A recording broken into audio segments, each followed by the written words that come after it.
Hello DGen fam. I hope you guys are doing well. I do miss you guys very much. I guess it's officially vlog number 2 and we will start vlog number 2 with a sip of wine. Cheers. Cheers to everyone. Okay. But the reason why there is a vlog number 2 is, some shit went down and I'm going through a rough time right now. And it's like complicated, it's layered, and I wanted to share it with you guys so that if I can help others struggling to suffer less through their struggle, then that's what I want to do. And I'm still very much going through this process, but I got to the point where I felt okay enough and confident enough to like be able to talk about it and share it with you guys, because shit went down on Saturday, and until right now, like I've been spending, like I haven't done anything. I have been staying at home. I've been meditating a lot and just getting in touch with myself. And I'm not someone who meditates like that, but I was like, okay, you know what? This is like really bad and let's just fucking YOLO this and let's see if this works. And I'm just like, wow. Usually I just like mindfully breathe and I'm like in the present moment. You know, when I'm starting to get heated or something, like I'll take a couple breaths and like I'll calm myself down, but I've never sat with myself and listened to all of the emotions that start to come up. So when you're mindfully breathing, which is like paying attention to your in breath and then also your out breath, your mind and your body are reunited, and that's coming home. And when you're not home for a while, feelings of chaos and restlessness arise. And a lot of the times when nothing extraordinarily stressful is happening, but you feel like there's a little this restlessness, apparently you're supposed to meditate and go back home, and like that will help discern all of the what the fuck is going on, because the emotions that arise will be much more clear when you're just like tranquil and peace, and like you don't have all of the outside clutter and stress of the past or anxiety of the future making it all fudgy and messy. It's like you can't discern what is your feelings and what is just anxiety or remorse from the past, you know. So at this point I was like, yo, fuck it, let's try this meditating shit, all right? And this shit happened on Saturday, and ever since Saturday, literally have been doing this ever since. So what had happened was, I know I've spoken about this during happy hour. Like, I don't speak about it a lot, but I know that I've brought it up like a couple times. But my parents are divorced. They got divorced when I was 5.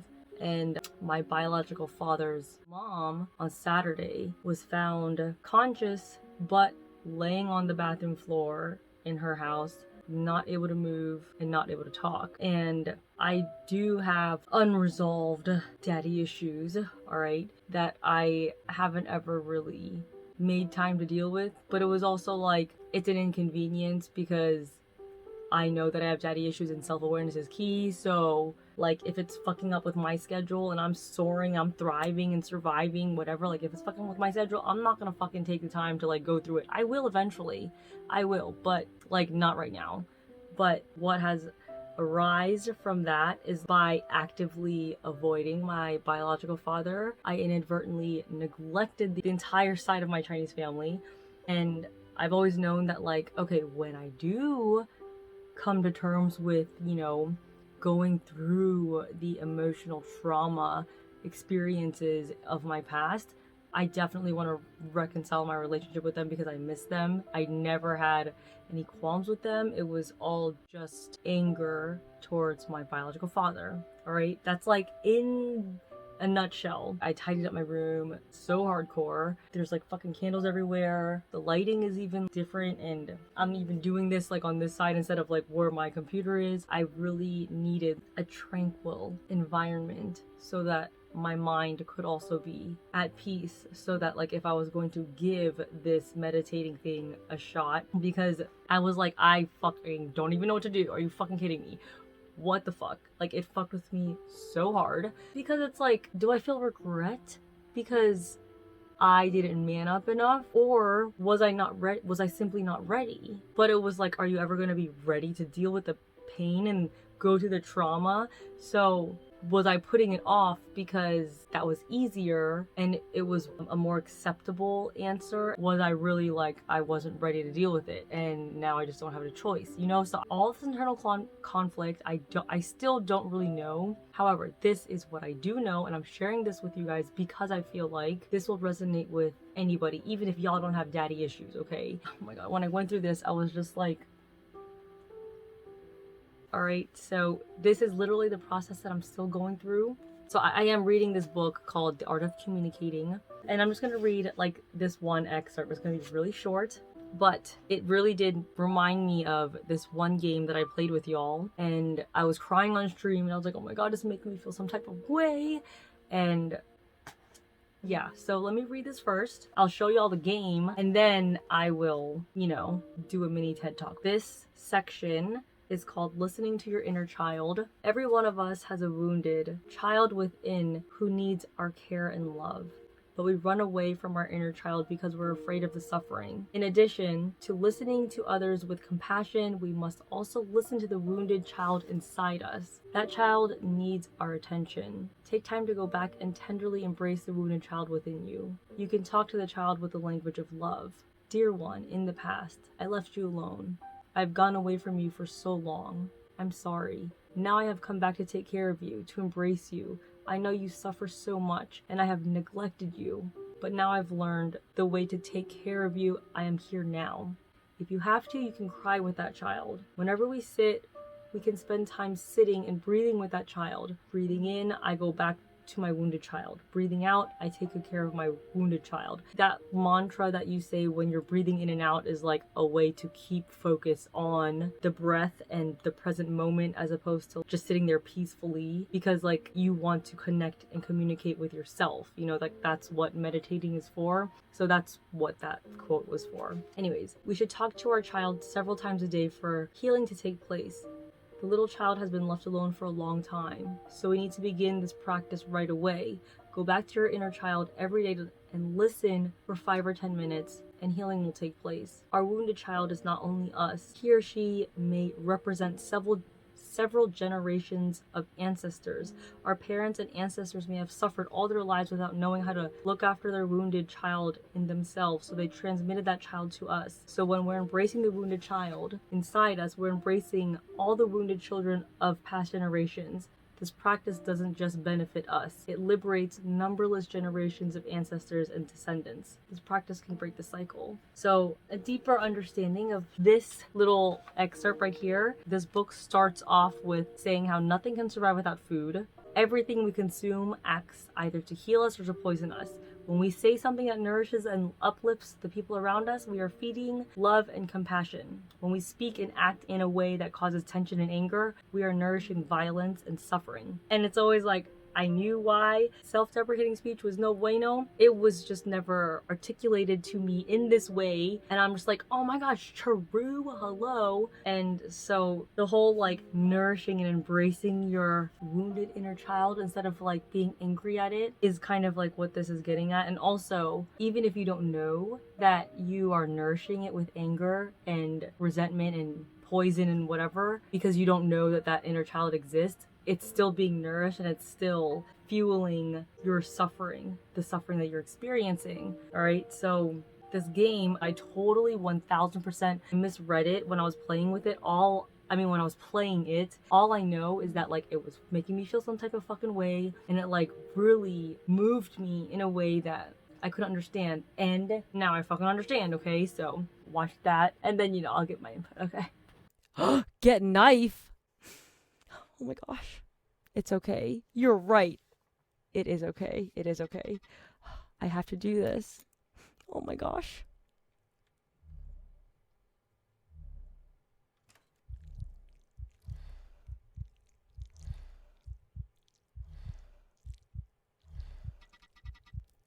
You wanted me here. I'm here. Wanted. No. I can't keep going on like this. It's what you keep doing to me. I don't want to be so afraid all the time. I don't want to hurt all the time. I can't live like this anymore. No. It's not like there's anyone who'll notice. I don't have friends anymore because of you. Isn't this what you wanted? Isn't this why you hurt me and drive everyone away? No, no, no. I just wish that it doesn't matter. It's better this way. I'm better this way. I'm better off without you. Without me, you'll die.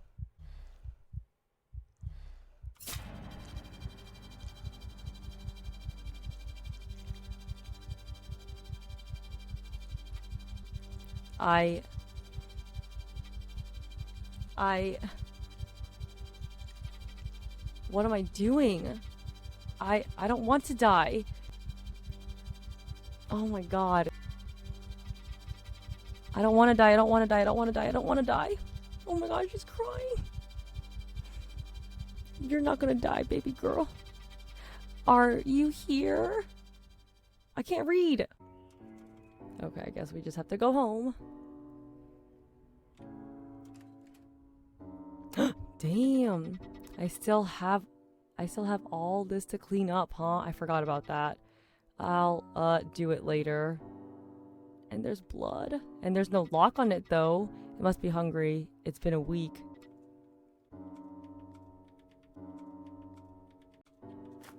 Oh shit. Okay, let's do this.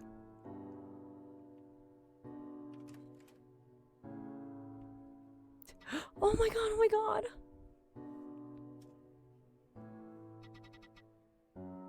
I have this for you.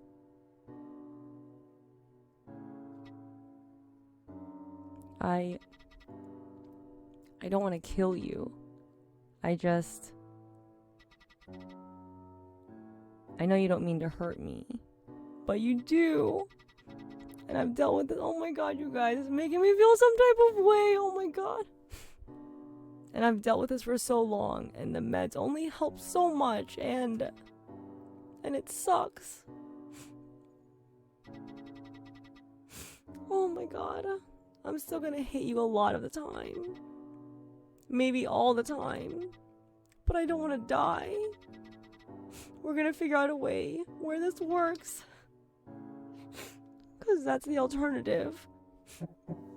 Look at how scared the monster is too. Oh my god. Yeah, I'm not so happy about it either. But we're stuck together one way or another. So, deal? Wow. Deal. Oh my god.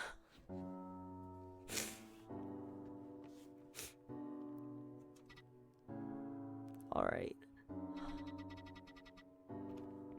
I'll come back down here to check on you later, okay? Oh my god.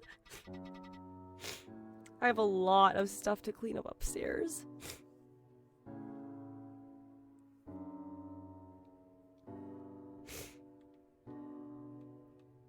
Oh my gosh.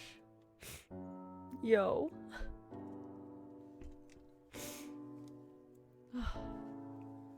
Okay, so you see what I mean?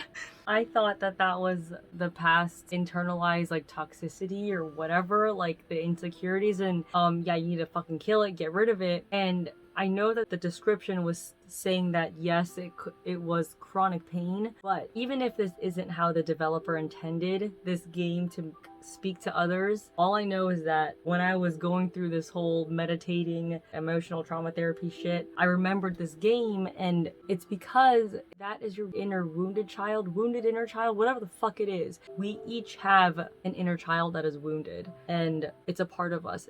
It's a part of who we are, and it is a part of our personalities also. So everything we experience in day-to-day life, excitement, frustration, anger, pain, all that shit, we experience it as well as our inner child. But unlike us, the inner child hasn't developed defense mechanisms and coping mechanisms to combat these negative emotions that it doesn't know how to handle. So when you are hurting because of like a certain situation, but like you know that you shouldn't be like, why the fuck am I tripping? You are not tripping, your inner child is tripping, but that inner child is still you.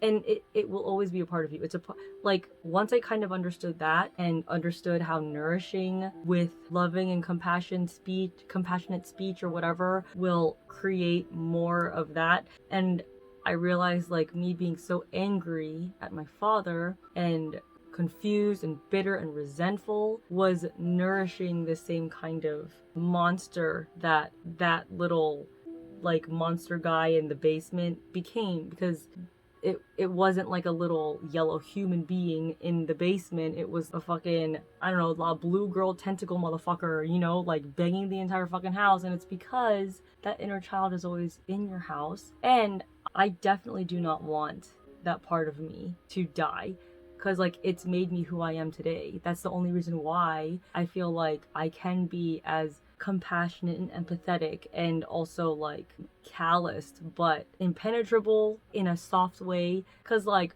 bruh, try to fucking fuck with me, I will eat your lunch by killing you with kindness. You know, like, how else would I have become the person I am now had it not been for that inner child? And, like, when I realized that this was all a process through me meditating and, like, you know, like, listening, and it many hours, okay? And it almost felt like it's been wanting me to pay attention to it for a really long time. Even if you guys don't have daddy issues, your inner wounded child. After reading this book, it's saying how, like, suffering demands to be understood. So it's like tugging at your sleeve like a little child, and you keep, like, okay, like, when I have time. Not only that, but it's like, you know, as a wounded inner child, and, like, embracing it means, like, confronting the pain and suffering that the child is going through. Whew. Yeah, see, this is still, like, a really fresh process for me too, because even talking about it is, like, a little overwhelming.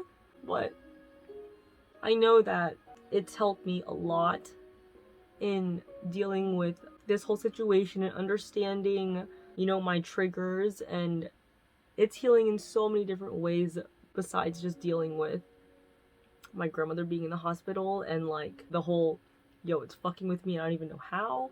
Like, when I do take the time to think about my inner child and whatever, and I'm just silent and I'm just, like, being receptive to, I guess, the emotions that arise or the feelings that manifests inside of me, it really does feel like, yeah, I've neglected my inner child for a really long time. And it's like my inner child knew that when I was playing that game, and that's why it made me feel some type of way, because I was so angry and frustrated. So that's what I kept feeding my inner child without realizing that it's interrupting so many parts of my life, only because that's what I was nourishing it with. So it's like, it wasn't the inner child's fault. It's literally just eating what I'm feeding it. So, like, when I'm fucking pissed off at it, like, here we go again, are you fucking kidding me? Like, why am I blah blah blah? It's like fucking scared, but it's terrified. And I remember these feelings of terror when I was trying to understand what was going on in the midst of my parents' divorce when I was 5 years old. So that one scene in that in that game, it was like, holy fuck, this is still something that I'm like, not only am I trying to deal with the situation with my grandma, but understanding it in this way and also going through, like, a kind of healing process has been a very emotionally charged one, but I feel like one that has been a long time coming. Like, I've been needing to do this for a fucking while, and it's always so unfortunate how, like, in the face of adversity is when shit either comes together or falls apart.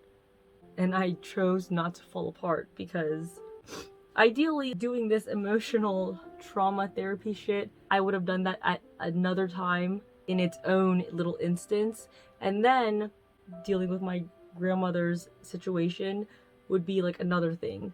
And my extra ass was like, oh my gosh, let's do it together.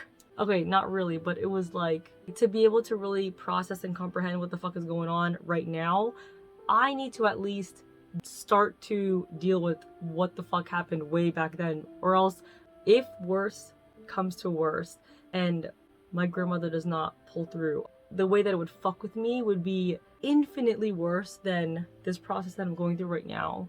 So I made a decision to, like, not let that be an option. Like, I've avoided it for so long because yeah, I didn't want to go through it. It was a really painful process, but it was like really necessary.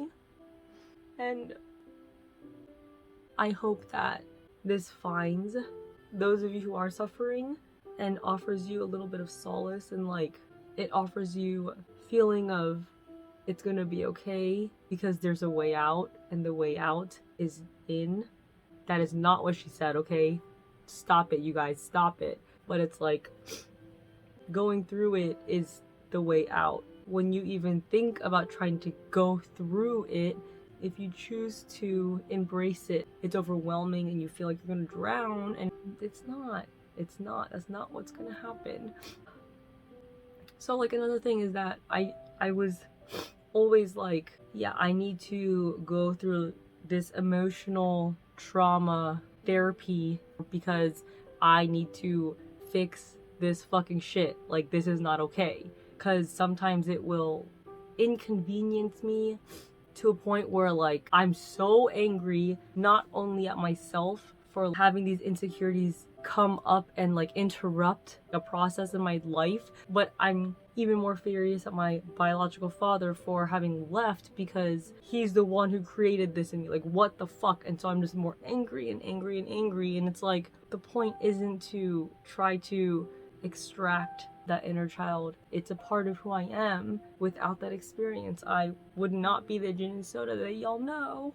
And you know, would I be giving less tangents? Maybe, but I don't give a fuck. I love my tangents on tangents on tangents. So like in that game where the character is like, I don't want to die, because a lot of you guys were saying how you thought that killing the monster was like symbolic of like suicide, and what I said was like, I think it's a metaphorical death.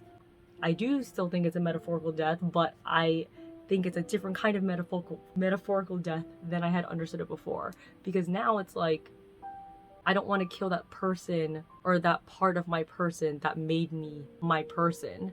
If I did kill that side by like over medicating so that the pain was numb, I wouldn't be this, like I wouldn't, and I wouldn't change a fucking thing in my past. It's painful, but I embrace it, I love it, and now that I actually am embracing my inner wounded child, it feels like the beginning of a really long but fruitful journey. Fruitful, I mean like it's gonna reap a lot of positives. It's gonna be fucking hard because even just wanting to decide whether or not I'm gonna do this was hard enough. So it's like this first step, and as hard as it was, like I know that there's so much more. There's so many layers of pain that is masked because it's like an emotional trauma happens and then you repress it, but all unexpressed emotions always resurface, and they always resurface more intensely and stronger. If it's a suffering, like this book says, it demands to be understood. So we don't understand it, it's here, and then another instance happens where like another pain occurs and we don't understand it. So it's like the original pain is now beneath another layer, and then so on and so forth. So it's like this original pain is like buried, like it's like a fucking fossil, you know? But it's still there, it's still a part of you, okay? But yes, this is what I'm going through, and when having this idea of like being able to share this story with you guys, maybe liberate those who are suffering in a way that they can suffer less and struggle less, it encouraged me. And honestly, like the fact that I want to share this with you guys lets me know that creating a community full of inclusivity and love and compassion is well on its way. Yeah, that 1,000 bedroom house is looking fucking fancy as fuck right now, okay, y'all? This was officially vlog number 2. One more cheers, okay? But yes, keep on keeping on. I do miss you guys a lot. I love you guys so much.